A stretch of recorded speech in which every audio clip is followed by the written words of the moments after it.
Hey friends, welcome to Gardening with Creekside. Today we are going to talk about beautiful flowering annuals that you can go ahead and think about putting outdoors. We're going to focus on annuals that are cold tolerant, cool weather appropriate, because I know that so many of you, like me, you are itching to get your hands on some beautiful flowering annuals and put them out into your garden.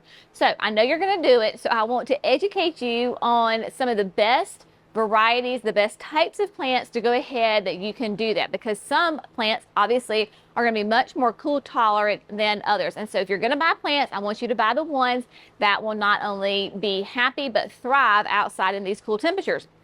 Of course, here we are, North Carolina, Zone 7B.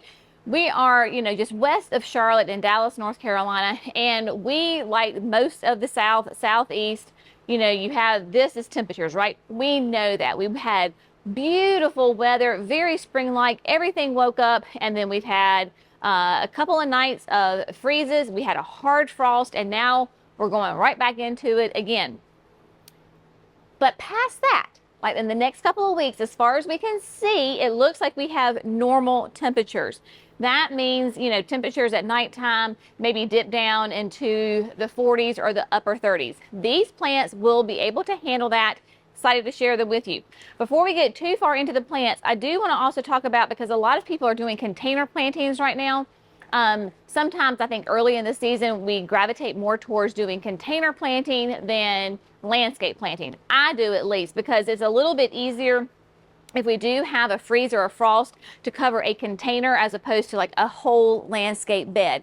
And just making a container sometimes can fulfill that itch in us. I want to give you some of my tips that we have learned here at Creekside and all of the gardening that we have done in the past however many years.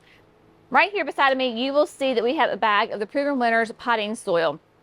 We have tried a ton of different potting soils. This is our job. This is our business. We grow these plants. We know soils. And Proven Winners is the only potting soil that I will grow my containers in, like my plants in the containers. This is all I use. I do not use other companies. I have tried other companies, and for our conditions in our garden, this absolutely works the best. In fact, as a little side note, the manufacturer that we use all of their professional soils, so all the annuals, the perennials, the shrubs, they actually manufacture this soil. So it is extremely high quality, very consistent, and you know exactly what you are going to get when you buy it. Now, because it is Proven Winners, it does have the time-release fertilizer already in there, which is really nice. So when you're looking in the bag, you might see, like I just saw one, let's see if I can get it for you, the little brown pellets. Can you see that little brown pellet? That is actually your time-release fertilizer in there. So it has it. For us, I have found that it works really well for about 3 months, especially when the temperatures hit, because it is released by temperature. So your slow release fertilizer is released by temperature. But in this mix, we have got a really nice combination of like aged pine bark. So you've got aged pine bark in there, which provides a lot of aeration. Here in the Southeast, we are blessed with lots of rain. Yes, we can have periods in the summertime where it just absolutely stops raining, but especially this time of year, we are just inundated with rain at least once a week. This soil will drain really, really well so that my containers don't stay soggy. I would rather have my container be well draining. Yes, it holds moisture. I'm not saying it's going to dry out, like that, but it certainly does not become a soggy mess like other like soils that I have tried before. So it's really well draining. It has a slow release fertilizer in there. It's consistent as far as the makeup of it, and it just performs really well. We actually had a customer, sweet customers of ours for a long time. This happened last year. Jerry was helping them. They had bought aquapots, loved it. They came back like, I don't know, maybe 2 weeks later after getting their aquapot, and they're like, it's broken, it's not working. So after a lot of investigating and Jerry asking a lot of questions, they had gone to a big box store and bought some really cheap potting soil. As soon as they tossed that out, and used the Proven Winners potting soil, they saw immediate, fantastic results. So the soil in which you grow your plants in containers, it does matter. So don't go to all the trouble of finding these beautiful plants and then settling for cheap soil. You know, get what you pay for, people, and I promise you will love this potting soil. With that, because I always preach to you that food equals flowers, the plants that I'm going to share with you today, with maybe the exception of one, is going to be a high performer, loads and loads of blooms. If you do not feed your plants, they are not going to be at their peak performance. Are they going to grow and flower? Yes. Are they going to be as gorgeous maybe as you want them to be? Probably not. So the water soluble fertilizer from Proven Winners, again, this is what I use in my garden, and it works fantastically well. So it comes in the tub. You have your scoop that I just threw on the ground. That is a 1 tablespoon scoop. And then you've got 2 bags of the granular fertilizer. You're going to mix 1 scoop of the fertilizer with 1 gallon of water, and then just water like normal. So yesterday I was in here and watering at the end of the day, and I missed just like 2 of the Laguna Compact Blues over here. So if I was going to fertilize them, I just take my watering can and water them. Just like if your plant is dry, that's what you're going to do. Super easy. Proven Winners, I believe they suggest like every 3rd watering. If you can't keep up that regimen, try to do it at least every 10 to 14 days. That way you will see great results. It has a wonderful iron in here that gives you nice, beautiful dark green foliage, and then of course your massive blooms. So that is some tips on how to make sure that your containers are off to a great start. Soil, fertilizer, very, very important. All right, now let's talk about the fun stuff. Let's talk about some plants. Okay, so here we are, right here on the end. This whole beautiful mass. This is the Laguna Compact Blue with Eye. So I'm going to share with you the tag, and this gets to be about 8 to 12 inches tall. This was an improved one from last year, so this is new this year, the improved version. I grew this as a trial plant, beautiful. I did it in a mass planting in a container, so it looked a lot like these trays of the plants. Really nice, rich blue, solid white eye. Has a little bit more of a kind of an open, airy look to it, so it's a very soft looking plant. But I have folks who, we are in the Carolinas after all, and we tend to have a lot of North Carolina fans and Duke fans. I will let y'all determine which school colors this is. I'm not going to get into that. But if I have a lot of people that look for blue flowers, this would be a really nice one to do. It is going to be, as far as your conditions, it is going to be full to part sun. So a minimum of 4 to 5 hours of sun, all the way up to all day, 8 to 12 inches tall, and then your spacing is going to be like 6 to 8 inches. So it's going to be a little bit taller than it is wide. Very nice, like I said, very a soft kind of a romantic look to it. It's really super pretty, very nice, and it's a very kind of spring-like colors. So, this does not have to be specific as far as like the actual variety, but it's the plant. So when you have that lobelia, that would be a really nice, cool-tolerant plant. Another wonderful one is the lobularia, or the sweet alyssum. And there are several different varieties within this family. This is White Knight, and White Knight is a gorgeous, pure white flower. And your blooms, there's a bunch of little flowers, blooms, on a cluster. So it gives it that nice, full look to it. And the sweet alyssum has a magnificent fragrance to it. It smells really sweet, very, very lovely. It just, when you come in the greenhouse, especially right here in this area, we have a lot of fragrant annuals that happen to be cool tolerant, and this is a great one. So now, White Knight is going to be a little bit less aggressive, shall we say, on the trailing. 8 to 12 inches tall, and about 12 to 18 inches as far as that it trails. So it's not going to get super crazy tall, but it does trail over. This is beautiful in containers as your spiller. Also, it loves to be wet. So for us, it The more moisture you can give it, the better it does. It does not do well if it dries out. So if you have like a hanging basket and you're not so good about watering your hanging baskets, maybe don't put it in the hanging basket. Put it in a container where you do water, or even in the landscape that stays pretty wet. So this is White Knight. Then there is Snow Princess. Snow Princess is a little bit more aggressive in her trailing. She looks the exact same as this. And then the new one over here, look,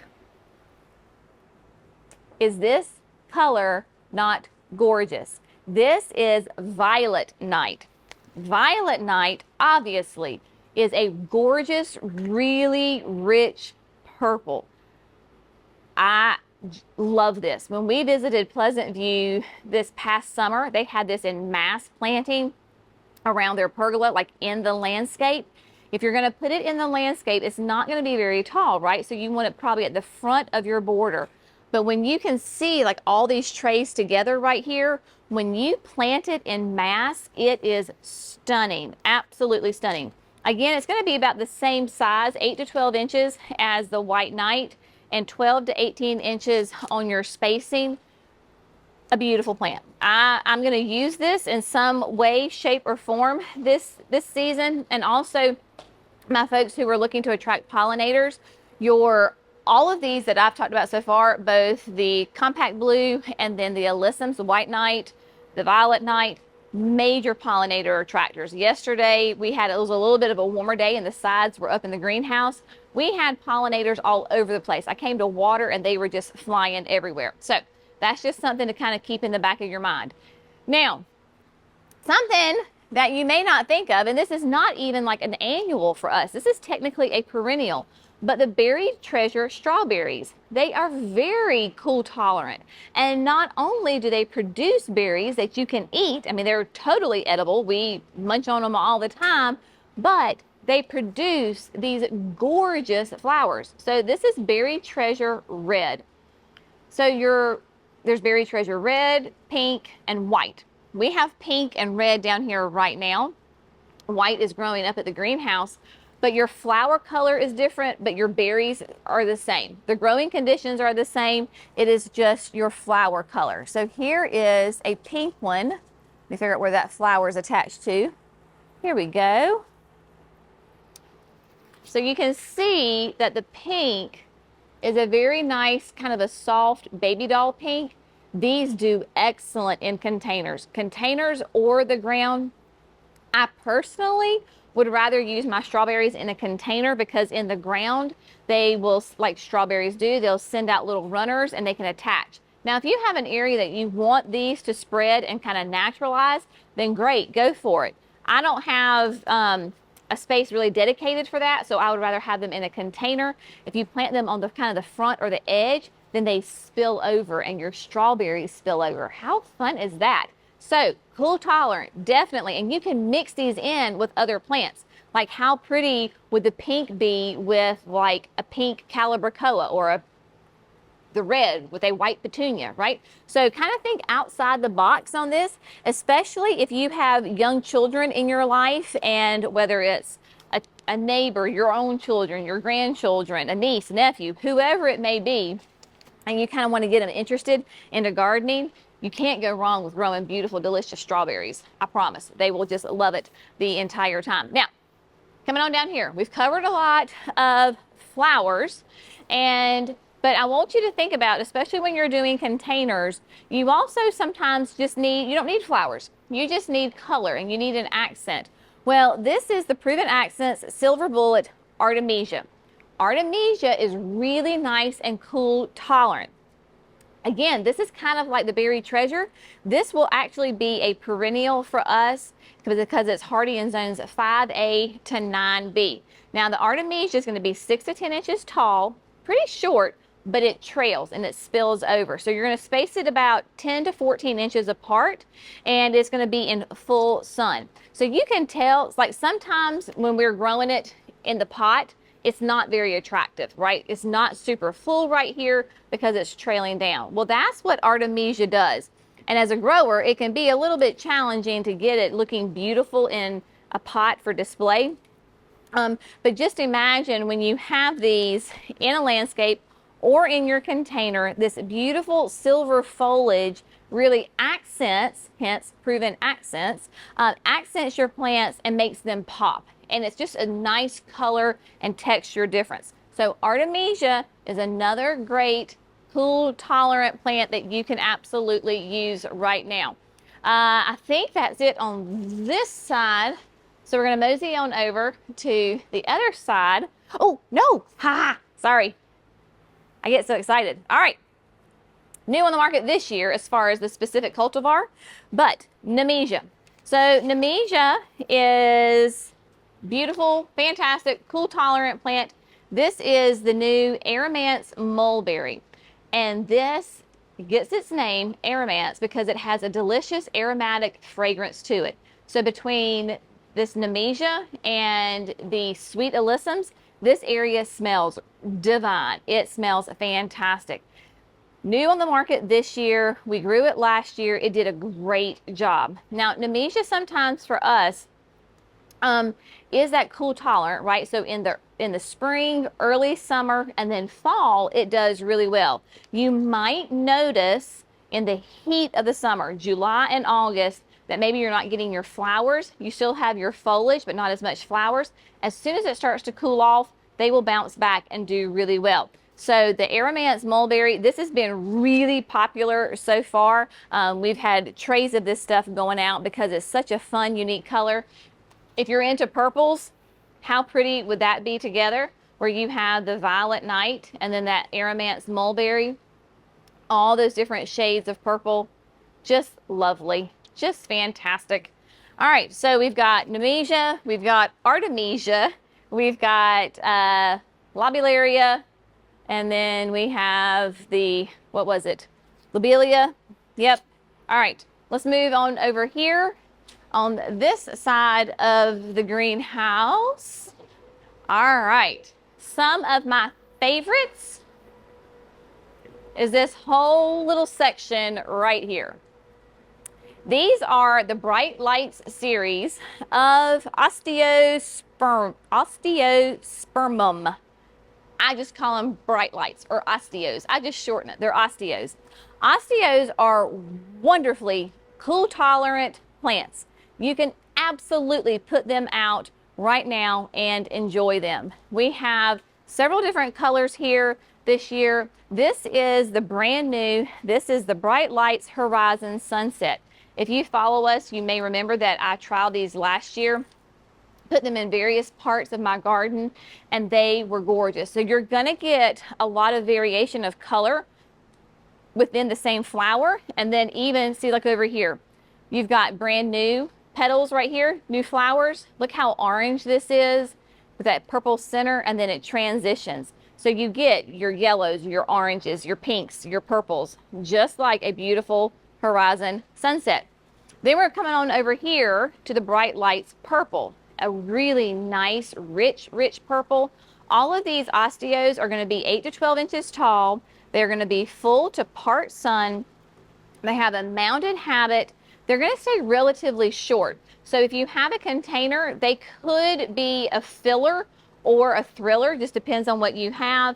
And then your spacing, you can plant them pretty close together, 6 to 10 inches apart. And if you, of course, you need to fertilize them on a regular basis. Last year, I paired, let me show you this combination. I kept talking about it in the nursery tour. I was like, I'm going to get a container and I'm going to put these two colors together. And I did, and it was gorgeous. So I did a container of just the Bright Lights purple and the Bright Lights pink. And so those two colors together really complement each other really nicely. It was a nice little short wide container that I used, and I alternated between these two plants. So I rotated the colors. It lasted a long time, even on the patio in that nice intense heat that I have back there. But beautiful, beautiful. A lot, they have, I want to say, don't quote me on this, but like the nickname of these are African daisies, because they very much have that daisy-like appearance to them. So definitely the Bright Lights, Horizon, and then Double Moon Glow. So people were asking when we showed this, I did a little video on another social media platform, and people are like, what is this? This is the double moon glow. This is really a very popular color because it has such that nice, unique texture to it, a nice, thick eye to it that has lots of actual individual little petals and flowers, and then you have the nice wide petals on the outside. So osteospermums are wonderful, or if you're like me, you just want to call them osteos, then that works well too. Without a doubt, some of the best flowering plants that can handle the cool temperatures are going to be your Supertunias and your Superbells. Within that category, you've got lots and lots and lots of options. It truly is, you know, what color or what shape, what trailing habit you want to go for. Here we have the brand new, this is the Supertunia Mini Vista Yellow.